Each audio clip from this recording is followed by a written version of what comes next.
Hello and welcome to Speak Up channel. This is the Learning English podcast program. This program is designed for people learning English and we are here to help you.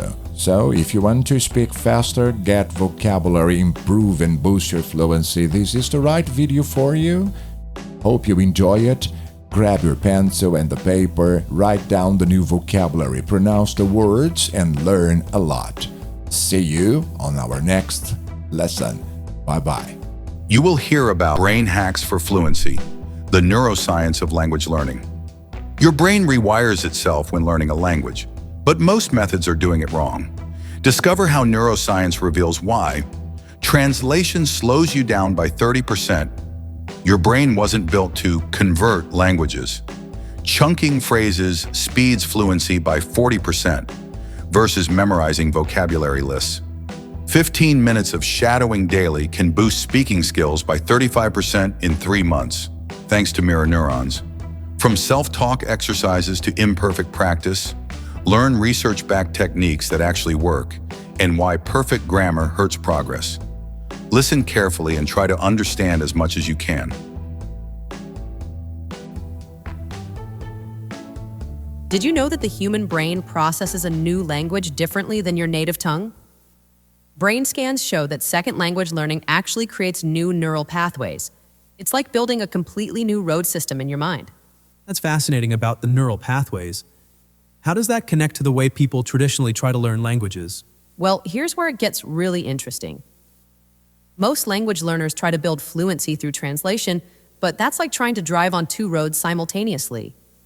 Research shows this mental translation actually slows down speech processing by up to 30%. So what you're saying is that traditional learning methods might actually be working against our brain's natural language acquisition process? Exactly right, Calix. And this is where the river metaphor becomes so powerful. Think of fluency like water flowing. It doesn't need to be perfect, but it needs to keep moving. When learners focus on perfection, they're essentially building dams in their river of communication. That really helps explain why some highly educated English learners struggle with basic conversations despite knowing complex grammar. And you know what's even more compelling? Studies show that learners who focus on chunking, learning complete phrases instead of individual words, develop fluency up to 40% faster than those using traditional vocabulary lists. Oh, that's really interesting about the speed difference. Could you give some examples of effective chunking? So instead of learning the word tired alone, you'd learn, I'm feeling pretty tired today because I didn't sleep well last night. It's like learning to play piano chords instead of individual notes. You're creating muscle memory for natural speech patterns. Well, that brings up an important question. How do people practice these chunks effectively on their own? Let me share this fascinating technique called shadowing. It's where you repeat native speaker content immediately after hearing it. Neuroscience research shows this creates mirror neurons that help develop natural speech patterns. Let's try a quick exercise. That sounds like something our listeners could try right now. Okay, here's a common situation. Imagine you're describing your weekend. I'll say a phrase and everyone listening can repeat it. I had such an amazing weekend. We went hiking in the mountains and the views were absolutely breathtaking. Take a moment to practice that. You know what's remarkable about that exercise? It combines vocabulary, intonation, and natural rhythm all at once. And here's where the data gets fascinating. Studies show that just 15 minutes of shadowing practice daily can improve speaking fluency by up to 35% in 3 months. It's like compound interest for language learning. Those are some compelling numbers.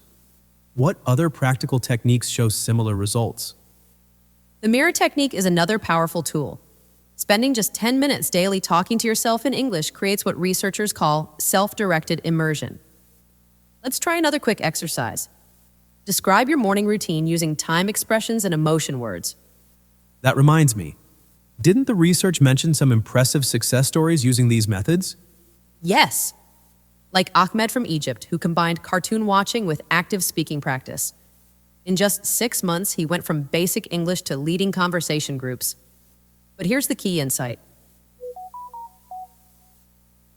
Consistency mattered more than time invested. So what would you say are the absolute essential takeaways for someone starting this journey? 3 critical points backed by research. First, daily practice of even 10 minutes outperforms longer irregular sessions. Second, focus on phrase-level learning instead of individual words. And finally, this is crucial, speaking imperfectly but confidently leads to faster improvement than speaking perfectly but rarely. Those are really powerful insights to end on. Any final thoughts for our listeners? Remember this, every fluent English speaker started as a beginner.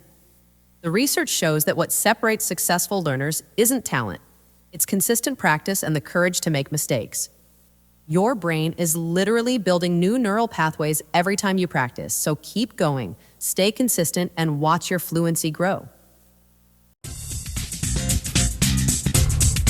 Speak up. IELTS listening time. Get ready to sharpen your listening skills with 4 authentic IELTS passages. These recordings feature native English speakers, just like you'd encounter in the real exam. As you listen, keep a pen handy. Your challenge is to jot down every new word you hear. Don't worry about catching everything the first time. The goal is to train your ear and expand your vocabulary.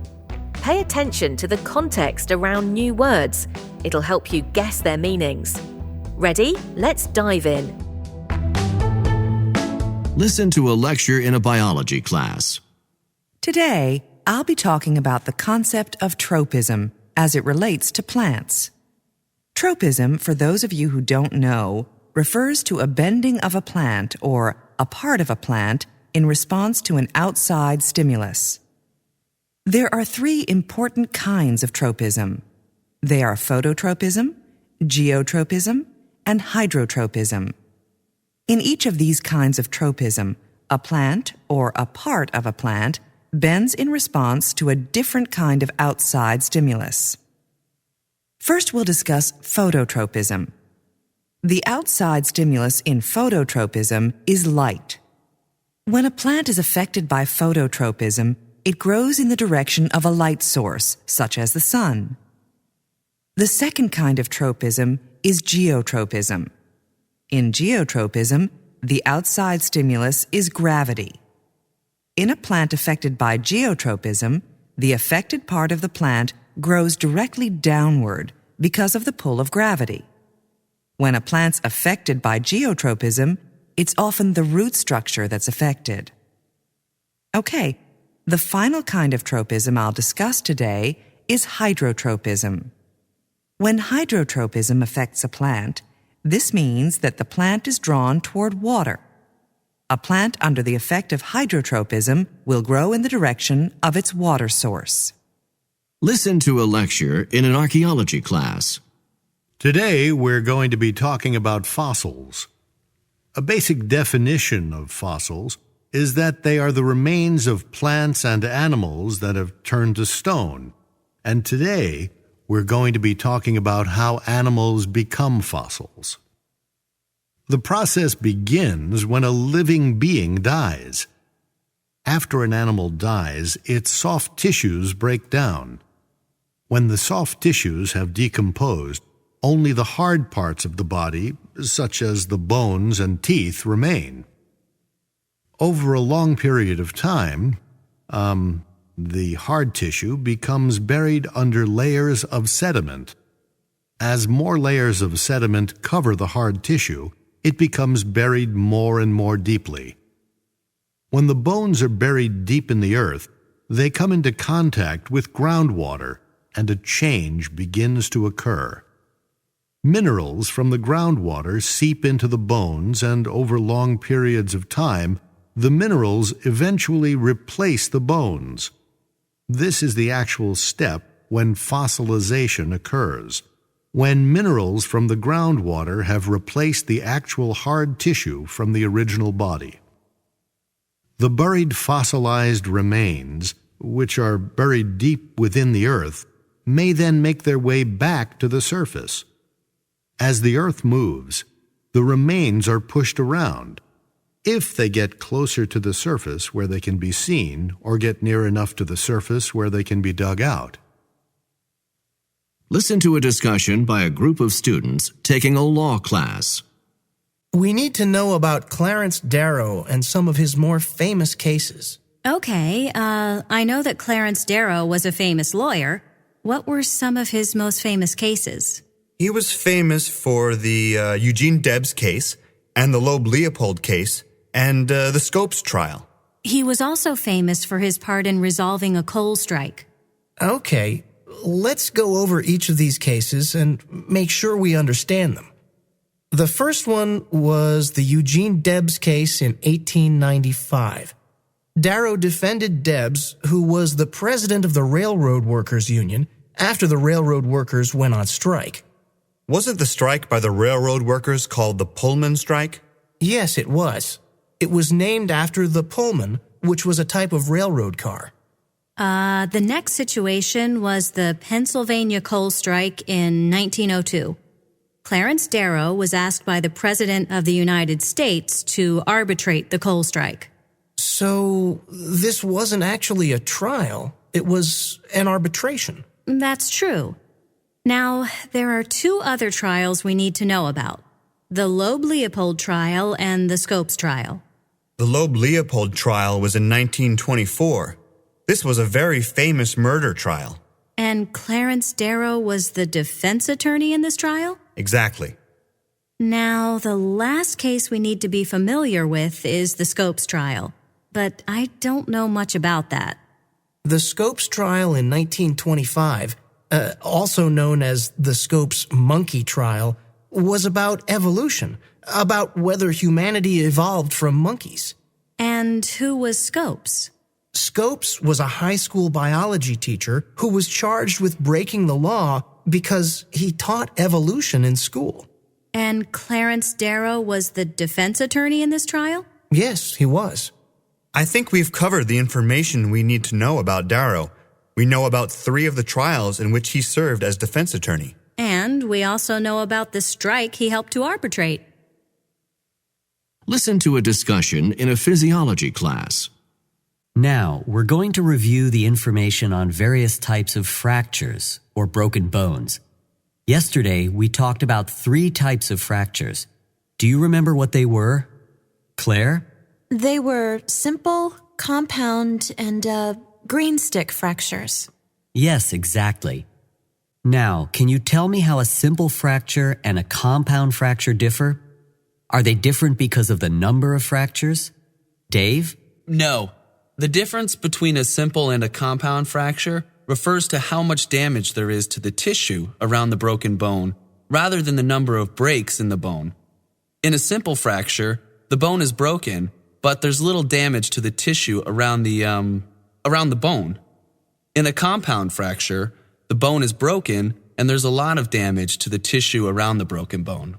So, how much tissue damage is there in a compound fracture? Gail? A lot. In a compound fracture, the broken bone actually comes through the skin. So when we talk about the difference between a simple and a compound fracture, this doesn't refer to the number of breaks in a bone. Instead, it refers to the amount of tissue damage. How do we refer to the number of breaks in a bone? Claire? To talk about the number of breaks in a bone, we talk about a single, a double, or a multiple break. A single fracture means 1 break, a double fracture means 2 breaks, and a multiple fracture means more than 2 breaks. Okay, I hope this distinction's clear, that we talk about single, double, and multiple fractures to refer to the number of fractures, and simple and compound fractures to refer to how much tissue damage there is around the break. Now, we have just one more type of fracture to discuss, and that's the green stick fracture. Dave, can you tell me who generally suffers from green stick fractures? Green stick fractures are usually found in children. That's true. And what is a green stick fracture? Gail?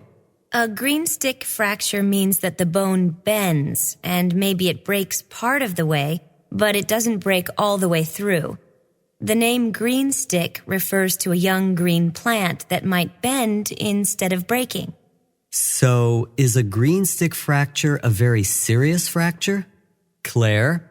No, a green stick fracture is usually the least serious type of fracture, because the bone isn't broken all the way through. The compound fracture, where the broken bone comes through the skin, is the most serious type of fracture. Listen as two students discuss campus parking. Can you tell me about parking on campus? I've just gotten a car and I'm going to be parking on campus. I'm so glad I don't have to be riding my bicycle to class anymore. Parking is kind of difficult on campus because there just aren't enough spaces for all the people who want to park. You do know that if you're going to park on campus, you'll need a parking sticker. A parking sticker? What kind of parking sticker? Well, if you're only going to park on campus once in a while, you can get a daily sticker each day that you park. But if you're going to be parking on campus often, then you should really get a permanent sticker. I have classes almost every day of the week, so I know what I've got to do. Speak up.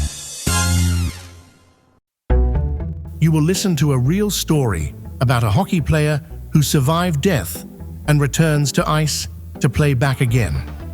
The title of this story is this one: Watching My Own Death, a hockey player's miraculous survival. Listen to a brief description of the story you are about to hear. What would it feel like to watch footage of your own death? This gripping story follows a hockey player who survived a widowmaker heart attack on the ice against just a 5% survival odds and lived to see the video of his collapse. The rescue was a freak coincidence. A veteran paramedic playing on the opposing team reached him in 25 seconds. But the real mystery?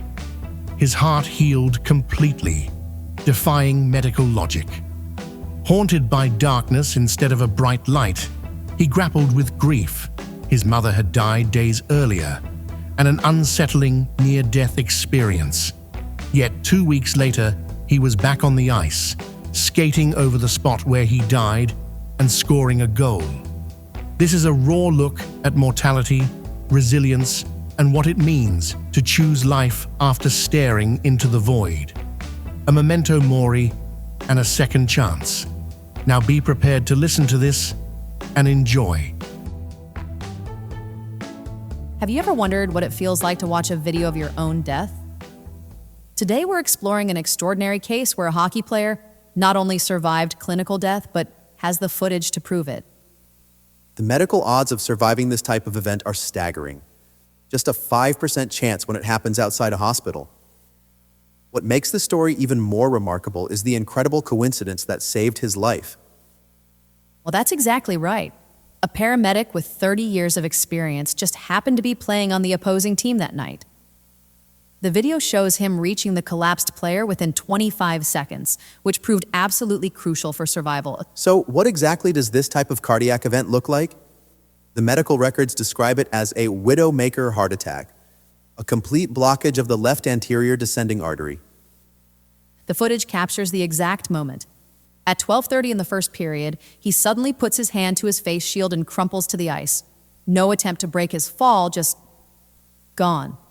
The doctors initially thought his brain was dying and almost didn't proceed with treatment. And unlike typical near-death experiences we hear about, there was no bright light or peaceful feeling, just darkness and, strangely enough, his grandfather's voice singing a polka song that morphed into something menacing. You know what's fascinating about this case? The medical turnaround defied all expectations. After multiple stents were placed, his heart somehow returned to completely normal function. No scarring, no irregular blood flow. The doctors couldn't explain it. And then, this is what really gets me. He returned to playing hockey just 2 weeks later. Like, who does that? Well, he not only played, but he deliberately skated over the exact spot where he collapsed, almost like reclaiming it. Then scored a goal using the paramedic who saved his life as a screen. You really can't make this stuff up. The psychological impact must have been intense, especially considering his mother had passed away just 10 days before his cardiac arrest. Right? And that's what makes this story so complex. He describes still reaching for the phone to call her, even now. The trauma of his own near-death experience became intertwined with his grief. The medical intervention itself was brutal. The second rescuer, a former EMT, said they had to bring him back twice. He described the patient as purple and gone. And you know what's particularly interesting? People became uncomfortable when he couldn't give them the traditional near-death experience story they wanted to hear. They wanted that white light, that profound spiritual revelation, but instead got this story of darkness and confusion. So what does someone do with video footage of their own death? How do you process something like that? He calls it his memento mori, a reminder of death's proximity. He describes watching himself as a kind of stand-in, a version that died while he somehow continued existing in a parallel reality. The memory loss from that night, caused by a combination of trauma and powerful drugs, might have been a blessing in disguise. The medical community considers his case extremely unusual. They couldn't find another instance of someone being stone cold gone for that long, who survived without significant brain damage. Looking at the broader implications, this story challenges everything we think we know about survival and recovery. He's still playing hockey, carrying nitroglycerin tablets just in case, but refusing to let fear control his life. Well, that's what makes this story so powerful. It's not just about cheating death. It's about choosing to live fully in its aftermath. And perhaps that's the most profound lesson here. How we can face our own mortality and still find the courage to step back onto the ice, both literally and metaphorically. His story reminds us that survival isn't just about that crucial moment of crisis, but about all the moments that follow and how we choose to live them.